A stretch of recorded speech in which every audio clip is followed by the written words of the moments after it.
Devaswom board അംഗം അജയ് തറയിൽ telephone ലൈനിൽ ചേരുന്നുണ്ട്. ശ്രീ അജയ് തറയിൽ, പത്മകുമാറും ജയിലിലേക്ക് എത്രത്തോളം പ്രാധാന്യമുള്ള അറസ്റ്റാണ് ഇന്ന് ഈ ദിവസം ഉണ്ടായിരിക്കുന്നത്? അല്ല, പത്മകുമാർ ഒന്നാം പ്രതിയാകേണ്ടതാണ്. കാരണം പത്മകുമാറിനും രണ്ട് ബോർഡങ്ങൾക്കും വേണ്ടി ചെയ്ത ഒരു കൃത്യമാണിത്.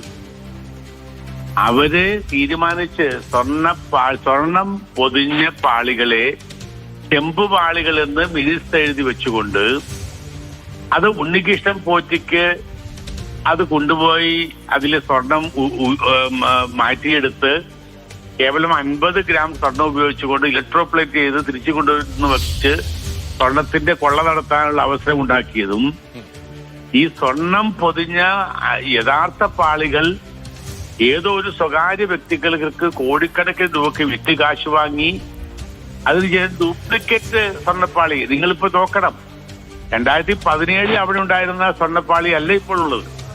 ഡ്യൂപ്ലിക്കേറ്റ് സ്വർണ്ണപ്പാളി കൊണ്ടുവന്ന് വെക്കാനുള്ള അവസരം ഉണ്ടാക്കിയത്, കോടിക്കണക്കിന് രൂപയുടെ ലാഭം ഉണ്ടാക്കിയത്. അതുമാത്രമല്ല, കേരളത്തിലെ ദേവസ്വം ബോർഡിന്റെ 12 അമ്പലങ്ങളിലെ കൊടിമരം സ്വർണം പൊതിയാനുള്ള തീരുമാനം മാറ്റി സ്വർണം പൊതിയുന്നതിന് പകരം ഇതേ തമിഴ്നാട് കമ്പനിയെ കൊണ്ട് തന്നെ സ്വർണം ഇലക്ട്രോപ്ലേറ്റ് ചെയ്യും. അതായത് ശ്രീ അജയ് തറയിൽ, കോടതി പറഞ്ഞ പ്രകാരമാണെങ്കിൽ അന്നത്തെ ബോർഡിന്റെ ഉത്തരവാദിത്തം അല്ലെങ്കിൽ ബോർഡ് പ്രതിസ്ഥാനത്തേക്ക് വരുന്നു എന്നുള്ളതാണ്. പക്ഷേ ഇത് അതല്ല, 8ാം പ്രതിസ്ഥാനത്തല്ല അദ്ദേഹം നിൽക്കേണ്ടത്. താങ്കൾ പറഞ്ഞു വരുന്നതനുസരിച്ചാണെങ്കിൽ കൂടുതൽ വകുപ്പ് പ്രകാരം കൂടുതൽ വകുപ്പുകൾ ചേർക്കപ്പെടണം. അങ്ങനെ ഇതിന്റെ ആസൂത്രണമടക്കം ഗൂഢാലോചന, വർഷങ്ങളായിട്ടുള്ള ഗൂഢാലോചന അടക്കം ഇതിൽ പ്രധാന പങ്കാളിയായിട്ട് അദ്ദേഹം മാറുന്നു എന്നാണോ താങ്കൾ പറയുന്നത്? അതെ, ഇതിന്റെ ഏറ്റവും വലിയ ഗുണഭോക്താവ് പത്മകുമാറാണ്.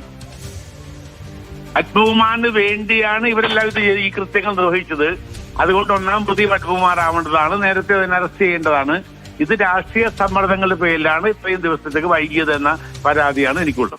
അതായത് വാസു അടക്കം അറസ്റ്റിലാകുമ്പോൾ ചില ന്യായീകരണങ്ങൾ അല്ലെങ്കിൽ ഉപ്പ് തിന്നവർ വെള്ളം കുടിക്കട്ടെ, ഈ അന്വേഷണത്തെ ഒരു തരത്തിലും സർക്കാർ സ്വാധീനിക്കുകയൊന്നും ചെയ്തിട്ടില്ല എന്ന് സർക്കാരിന്റെ ഭാഗത്തുനിന്നായാലും ഇടത് രാഷ്ട്രീയ കേന്ദ്രങ്ങളിൽ നിന്നൊക്കെയുള്ള പ്രതികരണങ്ങൾ വന്നു. പത്മകുമാറിന്റെ അറസ്റ്റോടുകൂടി അത്തരം വാദഗതികൾ അതൊക്കെ അസ്ഥാനത്താണ് എന്നാണോ താങ്കളുടെ അഭിപ്രായം? തീർച്ചയായിട്ടും. കാരണം ഈ പത്മകുമാറും വാസുവും കൂടിയാണല്ലോ ഇതുണ്ടായത്. പത്മകുമാർ പ്രസിഡന്റും വാസു കമ്മീഷണറുമായിരുന്നു കൊണ്ട് നടത്തിയ കൃത്യമാണ്. അപ്പോൾ ഈ ഏത് നഗ്നനേത്രങ്ങൾക്കും സ്വർണമെന്ന് തോന്നിക്കാവുന്ന സ്വർണം പൊതിച്ച ആ ഒരു ശില്പത്തെ അത് അഴിച്ചു മാറ്റി, അത് സ്വർണം പൂശിയതാക്കി മാറ്റി, ആ ശില്പം വിറ്റു. അതുകൂടി അന്വേഷണം വിധേയമാക്കണം. ഇപ്പോൾ നമ്മൾ പറഞ്ഞിരിക്കുന്നത് മൂന്ന് സ്വർണ്ണപ്പാളി ഈ മറ്റേ ഈ ദ്വാരകപാലക ശില്പങ്ങളുണ്ട്. 2 എണ്ണം ഇപ്പോൾ ദേവസ്വം ബോർഡിന്റെ സ്ട്രോങ് റൂമിൽ ഇരിക്കുന്നു. 2 എണ്ണം ഇപ്പോൾ ശ്രീകോവിലിന് മുമ്പിൽ വെച്ചിരിക്കുന്നു. യഥാർത്ഥമായ സ്വർണ്ണപ്പാളി ഇത് വിറ്റ് കാശ് വാങ്ങിയിരിക്കുന്നു. അന്വേഷണം കൂടുതൽ വ്യാപിക്കേണ്ടതായിരിക്കുന്നു. അത് കോടതി മറ്റുള്ള കാര്യം തന്നെയാണ്. അതുകൊണ്ട് ഇത് ഇവിടെ കൊണ്ട് അവസാനിക്കാൻ പാടില്ല. ഇത് വളരെ തീവ്രമായ അന്വേഷണം നടത്തിക്കൊണ്ട് ശരി. അജയ് തറയിലാണ് വിവരങ്ങൾ വിശകലനം